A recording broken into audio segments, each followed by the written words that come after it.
Welcome to 1 Million Cups, Peoria. My name is Randon Geddes. No. Randon's out of town. Randon's in Florida, so hopefully it gets really cold there and really warm there, or here. But my name is Vince Bruno. I help. He's in California, even cooler. I help organize too, along with Kevin in the back, Colleen in the back, Tori in the side back in the purple, Paul here, which we'll get to in a minute, and then Randon, who's in California. You are here to watch a weekly meeting of entrepreneurship, startup businesses, et cetera, et cetera. One person comes up front, talks for about 6 minutes about his or her new startup idea. Then we have 20-ish minutes of Q&A afterwards. So it's a really great way to learn about what's going on in the community and Central Illinois area. We want to thank Amber and Buzzed Coffee for allowing us to use their space. Woo. Monday, Tuesday, Thursday, Friday, they open at 8. Wednesday, we tricked them into 7:30. So thank you for that. We're special for that. And we use her space, and then we buy her coffee and come back here on days that aren't Wednesday and use her space and her coffee as well, right? You're welcome. Randon wanted me to tell you that Startup Weekend is February 26th through the 28th, which is coming up. You can go online to startuppeoria.com, and you can actually register and pay in the whole 9 yards right there. If you do it before Friday or before. Oh, by Friday, you can save $20 off the registration price. I don't know what the price is, but if it was $20, that means it's free, but it's probably not. I went last year. It was a great time. You actually get more prizes and food than probably as much money as you spend to sign up for it, and you learn some great things and meet some cool people, so recommended by me, if that means anything. We are having Paul Westmark speak today about a totally different venture. If you ever talked to him before, you don't know what's going on with his new thing today. It's called Slick Marketing. He's got 6 minutes on the clock. He's going to tell you all about it right now. Great. Thanks. Good on the watch. Thanks, Vince. As he mentioned, I'm here to talk about Slick Marketing, not EcoSWS Windows Service, which is my day job. I compete in a sport called ice cross downhill, and in that sport there's a lot of branding that happens. You can picture an athlete dressed up in hockey gear skating down an ice luge against 3 other people. So that gives us the image there. But come on. So as we get into this, we look at brand ambassadorship for those athletes. I want to just take a second and have you guys rattle off a few names of athletes that you see here. So let's start with football. Anybody just want to shout out a name of somebody you can think of? There you go, yep. Baseball. Anybody?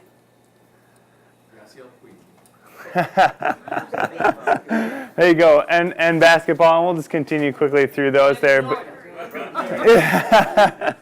But you can see that some of the bigger sports we have here are all teams. And then as you get down into sports that have less recognition, tends to be more individuals. Okay, and so there's your image of ice cross downhill, a much less known sport. So what we aim to do through Slick is create a standardized professional brand ambassadorship program that will synchronize the goals of athletes or a high profile, not high profile exactly, but a high visibility representative and a business, and create a simple way for those two to meet and have a contract binding them to their outcomes, I guess. So, high visibility marketing for a business. This would present them a new opportunity for our marketing campaign. When we look at insurance companies, Progressive and Geico, they have multiple commercials obviously promoting the same thing. So Progressive has Flow, and they have this little talking box now that they're using in their commercials. Geico has obviously the gecko, and then if you remember the commonsensical guy referencing Foghorn Leghorn as a bad storyteller. The professional brand ambassador then would also give your company a face. For an athlete or high visibility representative, it would represent job stability. For people in ice cross downhill, it tends to be more of a hobby than an actual profession. So through Slick, we'd be looking to offer some sort of insurance, some benefits, and then it also gives them the flexibility to enhance their training regimen and allows them to travel with a little bit more simplicity. Right now, Slick is organized as a temp agency or a talent agency, pairing the athlete or the high visibility representative with a business. We are currently seeking athletes and we're currently seeking businesses. And our goal through that is then to establish best practices for athletes to help drive action for a company, because a logo on a jersey doesn't necessarily drive a consumer to action. And then for businesses to help them create a valuable marketing plan around that athlete. And then this question comes up a little bit later on, but things that I'm seeking assistance from the audience to help us grow are assistance through website development, prospective businesses and athlete outreach, or being able to find those clients, and then building an organized and effective business plan to sum all of that up. Thank you very much.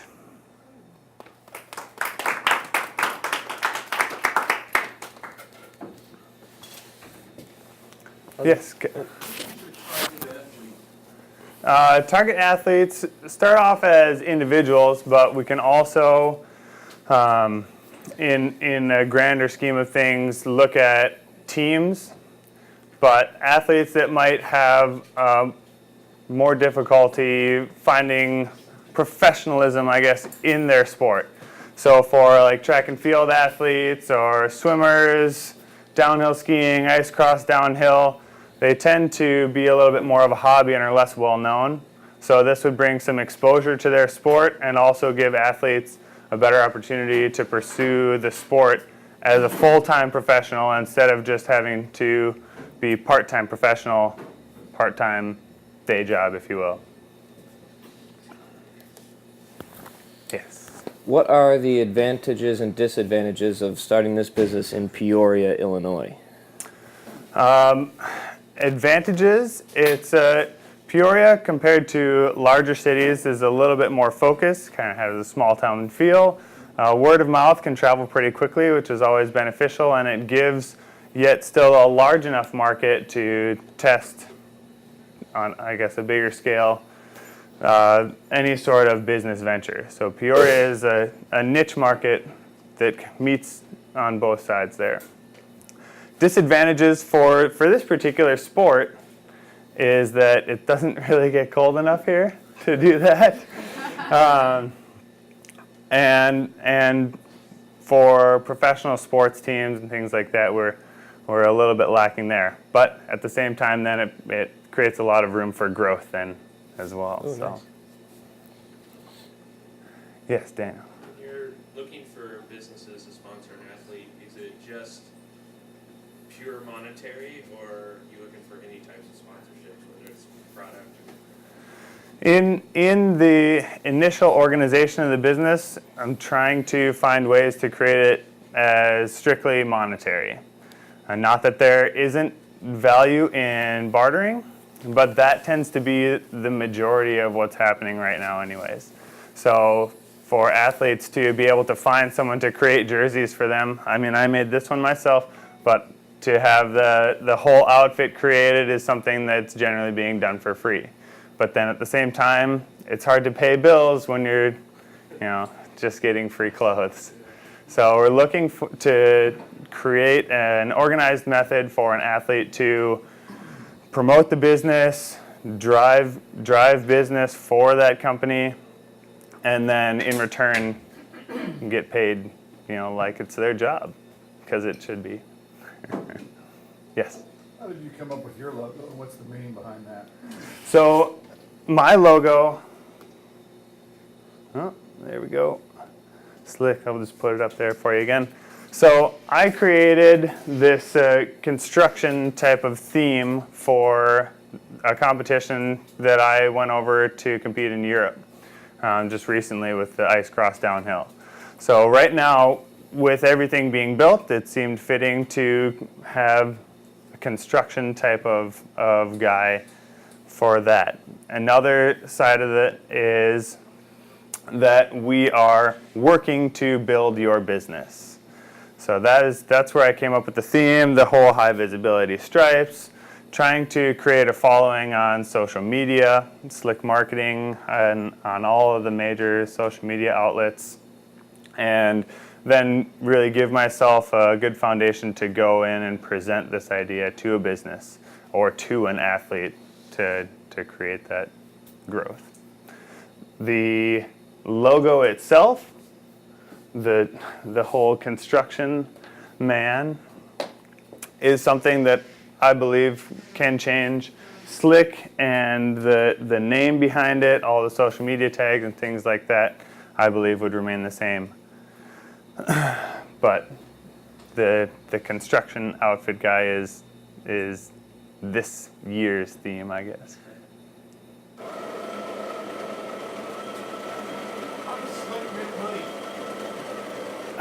Slick, as I mentioned, set up kind of like a temp agency. So a business buys into the advertising that Slick offers through the athletes.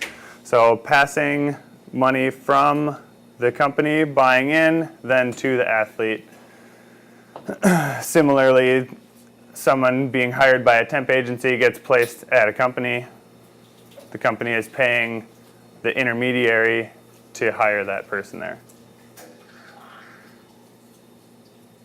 Does that get you around the NCAA? No, I don't believe it does.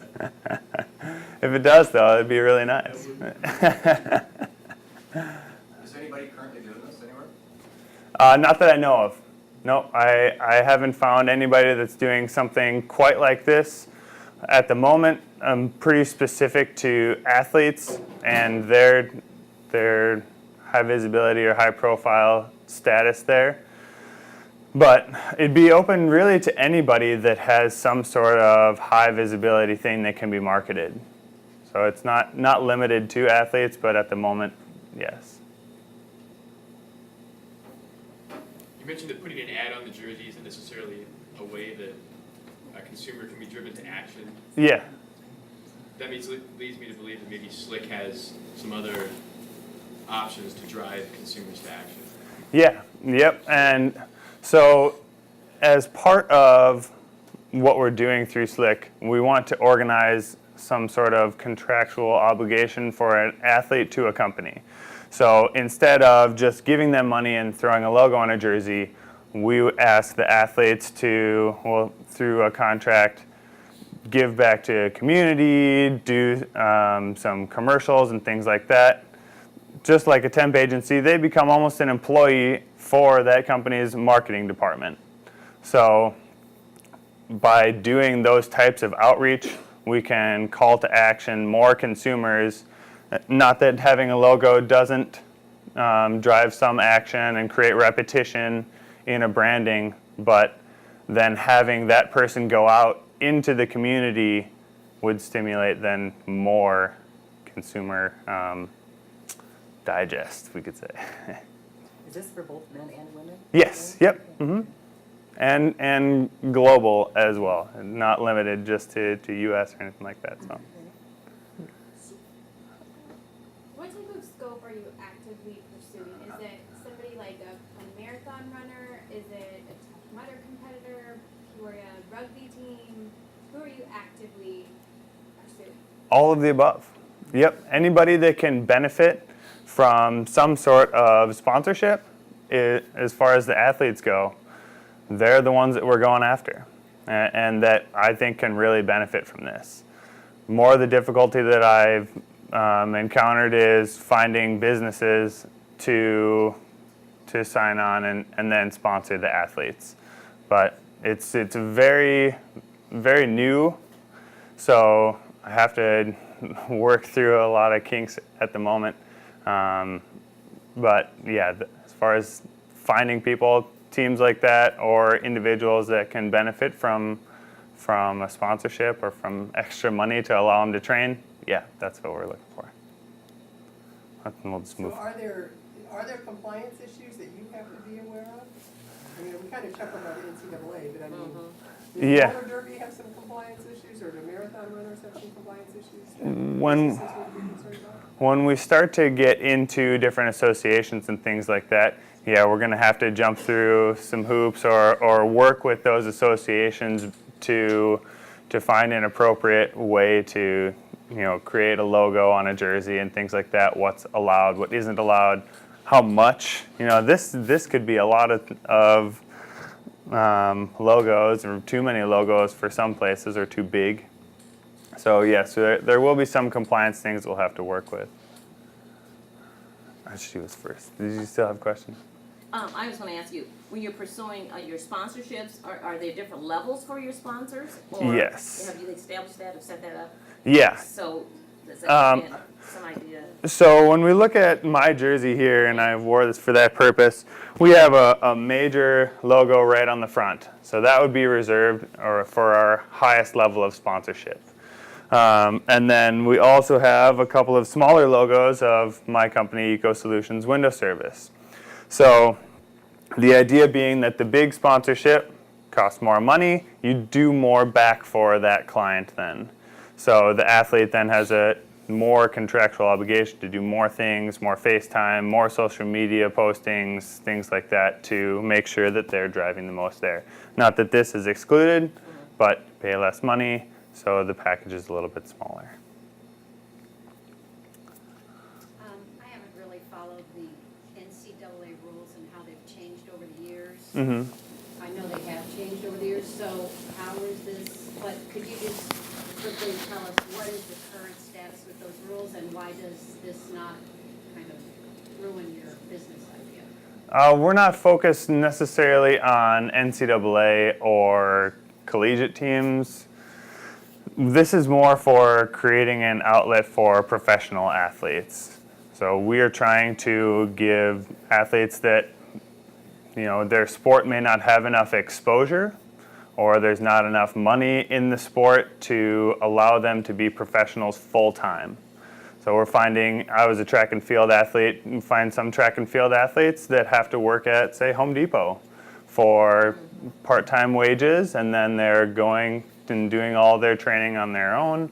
They might have some level of sponsorship through the sport, but it's not enough to earn a living. So this, is the focus is those that can be sponsored, that's your scope? yes, yep, Boxing, roller derby? yes, exactly.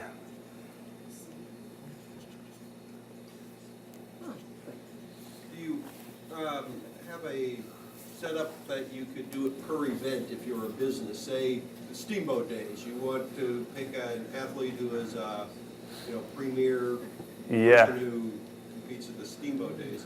Can you just pick that event and have someone sponsor your logo for that? Yeah, that's very possible. The way we have it organized right now is, for explanation purposes, just the company wishing to do the sponsorship, Slick in the middle, and then an athlete. The athlete could very easily be an event.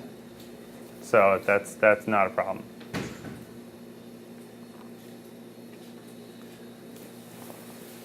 So you just put Slick in the middle there, and I understand the need for that, but at some point, if the athlete was too popular and the business was large enough to have a big marketing department, why wouldn't they circumvent Slick?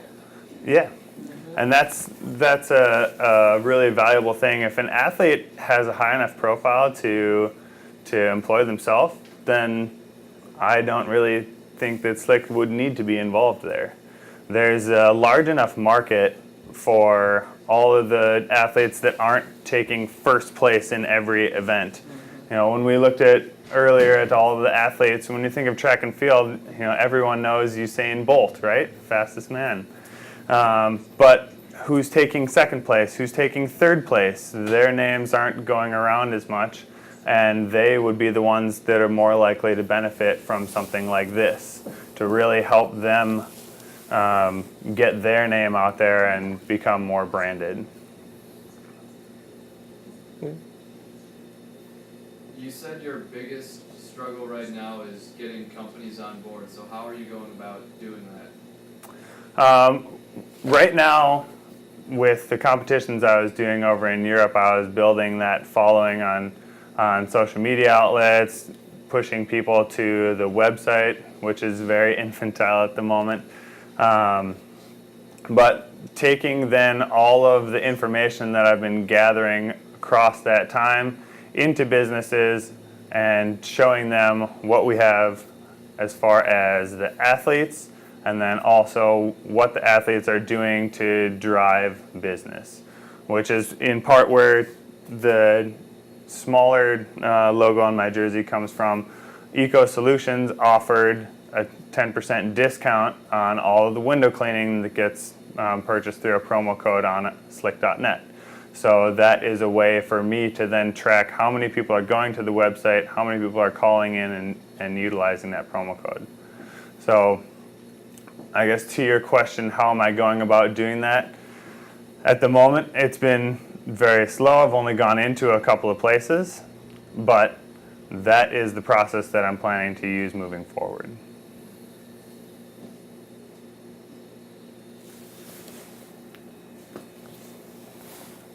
How can we, I think you mentioned already, help you pursue this business? Let me just reference back to that again. So right now, as I mentioned, my business is very youthful. So the website would need to be developed more extensively to accommodate profiling of athletes as well as profiling of businesses, so that anyone that would go there can have a strong visual of both sides then. I also want to, on the website, have a lot of, I guess, area for a business to do a promotion like the 10% off thing that I did with the window cleaning company, so that people can then go there to find deals and things like that. Pretty much drive a perpetuating cycle of visiting the site. I also need to hone more of my outreach to businesses and athletes. So I need to find the best practice for going into those places, and would really love to talk to people about ways that would be effective for that stuff. And then to round everything out, finding an effective business plan to make sure that I'm making money was the other question. Make sure that I'm having appropriate levels of percentage cuts and things like that to really maximize the business. Great. All right. Thank you, everybody, for coming out.